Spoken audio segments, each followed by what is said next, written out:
அன்புள்ள golden wings குடும்ப உறுப்பினர்களே, உங்கள் அனைவருக்கும் என் அன்பான வணக்கம். வணக்கம் கூறுவது முருகவேல் திருமலைசாமி செங்குட்டுவன். இன்னைக்கு ஒரு நண்பர் வந்திருந்தார் ஃபார் கன்சல்டேஷன். அவர் ஒரு கேள்வி கேட்டார். என்ன கேள்வி கேட்டார்னா, who is rich, who is not ரிச்ன்னு கேட்டார். நான் சொன்னேன், ரிச்சுக்கு ஆப்போசிட் புவர் தானே என்ன. அவர் சிரிச்சாரு. இல்லை சார், ரிச்சுக்கு ஆப்போசிட் நாட் ரிச் அப்படின்னார். ரைட் தான். அப்போ என்ன கேள்வி கேட்டார்? Who is rich, who is not rich அப்படின்னு கேட்டார். நான் சொன்னேன், இந்த இது பெரிய கேள்வியெல்லாம் கிடையாது, ரொம்ப சிம்பிள் கேள்வி அப்படின்னேன். யார் ஒருவன் சாப்பிட்டவுடன் அந்த உணவு ஜீரணமாகி அன்றைய இரவு நன்றாக தூங்கி காலையில் எழுந்தவுடன் சுறுசுறுப்பாக எந்திரிச்சு அடுத்த நாள் கடமைக்கு தயாராகிறானோ அவன் ரிச் மேன்சன்.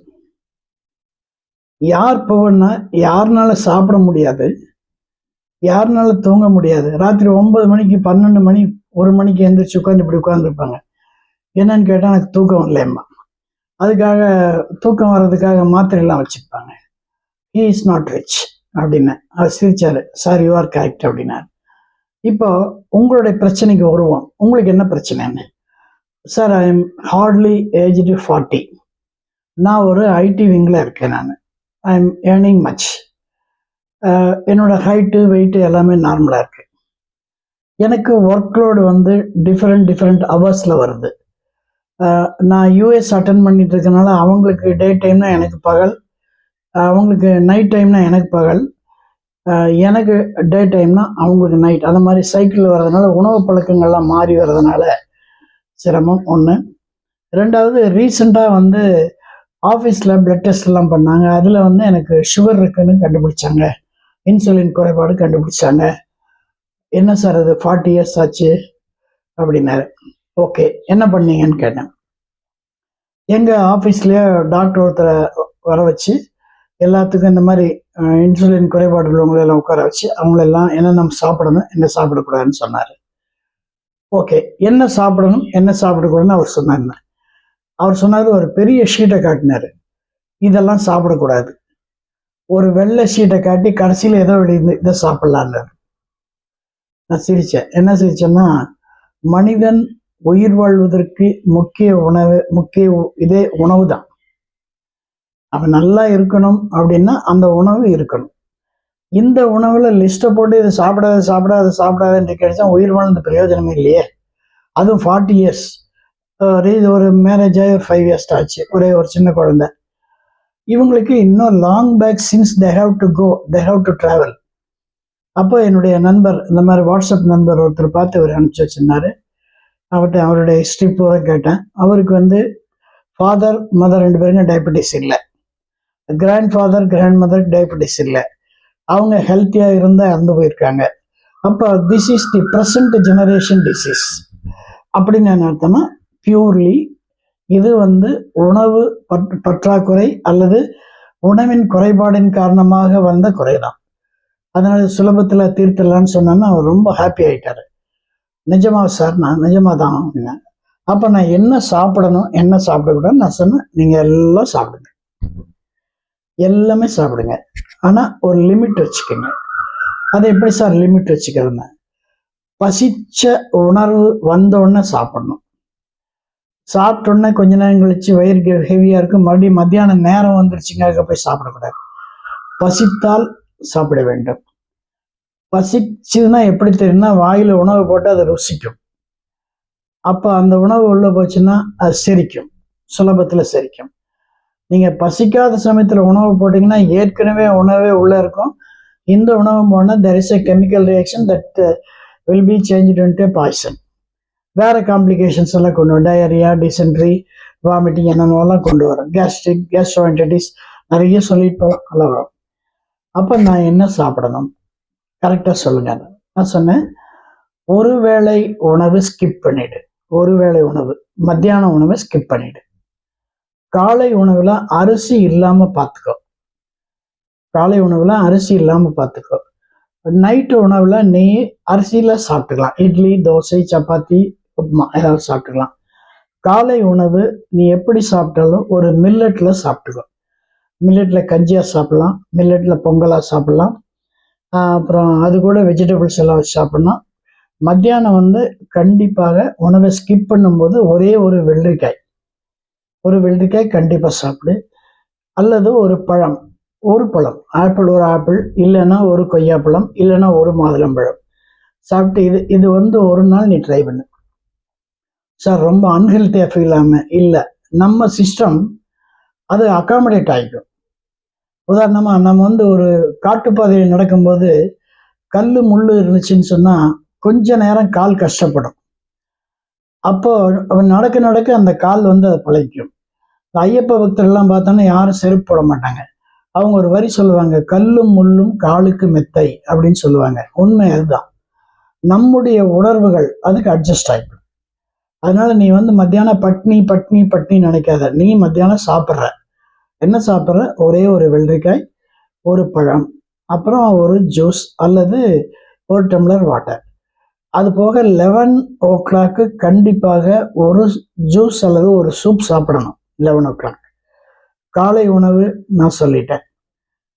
காலை உணவில் மில்லட்டில் ஒன்றுமே இல்லைப்பா, ஒரு கப் அரிசி எடுத்துக்கங்க. எந்த அரிசி வேணால், வரகரிசி, தினை அரிசி, சாமை அரிசி, எது வேணும். 1/2 கப்பு பாசிப்பருப்பு போடுங்க, உப்பு போட்டு வேக வைங்க. அது ஜம்முன்னு மலர்ந்து வெந்துடும். அதுக்கு ஒரு சட்னி வச்சு சாப்பிடுங்க, வயிறு ஃபில் ஆகிடும். ஒரு நாளைக்கு வரகரிசியில் பண்ணுங்க, ஒரு நாளைக்கு குதிரைவாளி அரிசியில் பண்ணுங்க, ஒரு நாளைக்கு சாமை அரிசியில் பண்ணுங்க, ஒரு நாளைக்கு தினை அரிசியில் பண்ணுங்க, ஒரு கப். இது உங்களுக்கு வயிறு ஃபில்லிங்காக இருக்கும், பசி எடுக்காது. ஒரு நாளைக்கு அதுக்கு வெஜிடபிள் வச்சுக்கோங்க, ஒரு நாளைக்கு ஏதாவது சட்னி வச்சுக்கோங்க, அருமையாக இருக்கும். ஒரு கப்பில் அதை வச்சுட்டு ஸ்பூனில் சாப்பிடும்போது இந்த இடத்துல சட்னியோ அல்லது வெஜிடபிளோ வச்சு சாப்பிடுங்க காலையில். ஒன்று. மத்தியானம் 11 o'clock சொன்னது ஒரு சூப் கண்டிப்பாக சாப்பிடணும், 150 ml. அது போக மத்தியானம் லஞ்சை ஸ்கிப் பண்ணிடுங்க. அந்த பையனுக்கு சொன்னேன், இது எல்லாருக்கும் பொருந்தும்னு நான் சொல்ல மாட்டேன். அந்த பையனுக்கு சொன்னேன், 40 years old அந்த பையனுக்கு மத்தியானம் உணவை ஸ்கிப் பண்ணிவிடு. டீ, காஃபி, பிஸ்கட் எல்லாத்தையும் விட்டுரு. இது மத்தியானம் சாப்பிட்டு மத்தியானம் பசிச்சதுன்னா ஒரு 3 மணிக்கு மறுபடியும் 1 cup of water with 2 Marie biscuits. 4 மணிக்கு ஒரு ப்ரோட்டீன் டயட் எடுத்துக்கோ. முடிஞ்சதுன்னு சொன்னால் வேர்க்கடலை, எனக்கு ரொம்ப ரொம்ப ரொம்ப சொல்கிறது வேர்க்கடலை, பொட்டுக்கடலை, ரெண்டையும் மிக்ஸ் பண்ணி அது கூட கொஞ்சம் பனங்கள் கண்டித்தனோடு பனங்கள் பேருக்கு போட்டு சாப்பிடும். அதை ஒரு சின்ன கப்பில் எடுத்து போய் ஸ்பூனில் சாப்பிட்டா அது வயிறை ஃபில் பண்ணிடும். நைட்டுக்கு உனக்கு ரிலாக்ஸேஷன், 2 இட்லி சாப்பிட்டுக்கோ, 2 தோசை சாப்பிட்டுக்கோ. இல்லைன்னா 2 இட்லி 2 தோசை, இல்லை மாறி மாறி. இட்லி இல்லைன்னா தோசை, தோசை இல்லைன்னா சப்பாத்தி, சப்பாத்தி இல்லைன்னா உப்புமா. அப்புறம் நைட்டு ஒரு பிஃபோர் 7 சாப்பிட்ருங்க. 8 o'clock நல்ல 1 cup ஆஃப் ஃபுல்லாக வாட்டர் சாப்பிட்ருங்க. அல்லது எனக்கு பசிக்கிறமா இருந்ததுன்னா 1/4 கப்பு மில்க்கு, 1/4 கப்பு, 3/4 கப்பு தண்ணி போட்டு சர்க்கரை போடாமல் குடிங்க. அது சில பேருக்கு பிடிக்காது, அப்போ வெறும் தண்ணி குடிச்சிங்க. நைட் நல்லா தூக்கம் வரும். For 3 days, Monday, Tuesday, Wednesday.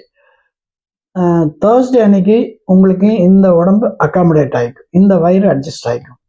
Strict டைரியில் ஃபாலோ பண்ணிகிட்டே வாங்க. நீங்கள் ஒவ்வொரு 3 days 4 days ஒன்ஸு உங்களுக்கு வீட்டில் குளுக்கோமீட்டர் வச்சுருப்பீங்க, குளுக்கோமீட்டர் எடுத்து டெஸ்ட் பண்ணுங்கள். Miraculously you can see the very best result. அதுக்கு முன்னால் என்ன சுகர் லெவல் இருந்ததோ அதெல்லாம் உங்களுக்கு சம்மந்தமே இல்லாமல் காட்டும். இன்னும் முந்தையெல்லாம் 140 150 இருந்து பாரு, 85 90 95. தயவு செஞ்சு நம்ம 85 ஆகிடுச்சுன்னு எனக்கு லோ சுகர் வந்துடும் பயப்படாதீங்க. லோ சுகர் வரவே வராது. அந்த மாதிரி டயர்டாக ஃபீல் பண்ணால் 1 cup of water itself is a diet. அது உள்ளே போய் உங்கள் எல்லாம் ஸ்ட்ரீம் லைன் பண்ணி விட்டுருது. உள்ளே இருக்க ஜூஸ் எல்லாம் நியூட்ரலைஸ் பண்ணி அதை உணவாக மாற்றி அதை என்ன பண்ணி சரி பண்ணி விட்டுருது. Water is a diet. அதனால் தண்ணி குடிச்சிக்கங்க. இல்லை சார் எனக்கு பயமாக இருக்குன்னா ஒரே ஒரு சின்ன சாக்லேட் வச்சுங்க, தேவையே இல்லை. அல்லது ஒரு வெள்ளரிக்காய் வச்சுங்க. பசிக்கிறமா இருந்ததுன்னா வெள்ளரிக்காயை கட் பண்ணி கடிச்சு சாப்பிட்டு தண்ணி குடிங்க. 5 நிமிஷத்தில் பர்றன்னு ஏப்பம் வரும், அப்போ வயிறு ஃபில்லப் ஆகிடுச்சுன்னு அர்த்தம். So this is the way to become a rich man. இந்த இது இல்லைன்னா you will be poor man. Once a man is poor அப்படின்னா அவனுக்கு எல்லா ஒரிசும் வரும். எனக்கு தெரிஞ்சு ஒரு பெரிய மில் ஓனர் இருக்காரு, எங்களோட முந்தையெல்லாம் வாக்கிங் வருவார் ரேஸ் கோர்ஸில். நல்லா ஜாலியாக இருப்பார், சிரிப்பாரெல்லாம் பேசுவார். எல்லாம் போனதுக்கப்புறம் அப்போ வந்து நான் இந்த டயட் அட்வைஸ் எல்லாம் பண்ணது. அப்போ நான் சொல்ல லாங் பேக் சென்ஸ் கார்கிட்ட வந்தாலும் நான் என் கார்கிட்ட போனேன், அவர்கிட்ட போனேன், சார் 1 மினிட் அப்படின்னாரு. என்னென்ன இவ்வளோ நேரம் நான் சிரிச்சதெல்லாம் ட்ராமா சார், ஆக்ஷன் சார் அப்படின்னாரு ஒரு தடவை. எனக்கு தூக்கி வாரி போடுச்சு. என்ன சார்? ஆமாம், அத்தனை பிரச்சனை இருக்குது சார் என் உடம்புல, அதனால வெளியில காட்டிக்காம வச்சிருக்கேன் அப்படின்னு நான் உடனே கை கொடுத்தேன். This is marvellous. எப்போ உள்ளத்தை நீங்க ஓவர் கம் பண்ண பழகிட்டீங்களோ அப்போ உங்களுக்கு டிசீஸ் இல்லை அப்படின்னு அவர்கிட்ட சொன்னேன். எப்போ உங்களுக்கு வந்து இதுங்க அதை ஒதுக்கி வச்சுங்க, உங்கள் வயசெல்லாம் ஒதுக்கி வச்சு நீங்கள் எப்போ ஆக்டிவாக இருக்கணும்னு ஒரு மாதிரி பழகினீங்களோ அப்போ டிசீஸ் பாதி கம்மியாயிடுச்சு. உங்களுக்கு அதுதான் சொல்கிறேன். Be happy always, be cheerful. ரெண்டும் ஒன்று தான்.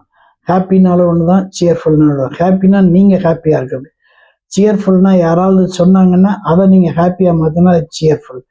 அது இன்னொன்று இருக்குது, ஜாயின்னு சொல்லிட்டு, குழந்தைகளோட விளையாடும் போது வருவது ஜாய். இது மாதிரி நிறைய வேர்டிங்ஸ் எல்லாம் இருக்குது. எல்லாத்துக்கும் ஒரே வார்த்தை, ஒரே ஹெல்த். இது வந்து 3 நம்மகிட்ட இருந்தால் ஹெல்த் நம்மகிட்ட இருக்குன்னு அர்த்தம். ஹெல்த் நம்மகிட்ட இருந்தால் வெல்த் நம்மகிட்ட இருக்குன்னு அர்த்தம். வெல்த் நம்மகிட்ட இருக்கு அப்படின்னா நம்ம முன்னால் இருக்க பாதை அருமையான பாதைன்னு அர்த்தம், நல்லா ட்ராவல் பண்ணலான்னு அர்த்தம். இது உங்களுக்கு இன்னைக்கு இந்த இதில். இன்னொன்று வந்து குழந்தைகளுக்கான உணவு. இன்னைக்கு நான் சொல்ல போகிற உணவு ரொம்ப ரொம்ப ரொம்ப ரொம்ப ரொம்ப சிம்பிளான உணவு. 4-5 நெல்லிக்காய், வெறும் நெல்லிக்காய் தான், 4-5 நெல்லிக்காய். அதை சதப்பகுதியை எடுத்து உள்ளே போடுங்க. கொஞ்சமாக பனங்கள் கண்டு உள்ளே போடுங்க, கொஞ்சம் தேங்காய், அவ்வளோதான். 3 ஐட்டம், நெல்லிக்காய், தேங்காய், பனங்கள் கண்டு. அதை ஒரு சுத்துங்க, அதெல்லாம் கலந்துடும். எடுத்து உருட்டி ஒரு கருப்பாக ஒரு உண்டையாக, ஒரு பச்சை கலராக ஒரு உண்டையாக ஒன்று மாதிரி வரும். அது ஒரே ஒரு உண்டை பையனுக்கு நாக்கில் போட்டு சுவைத்து சாப்பிட சொல்லுங்க. மிட்டாய் மாதிரி சாப்பிட சொல்லுங்க. அவன் சாக்லேட் எப்படி சாப்பிடுவானோ அதே மாதிரி சாப்பிட சொல்லுங்க.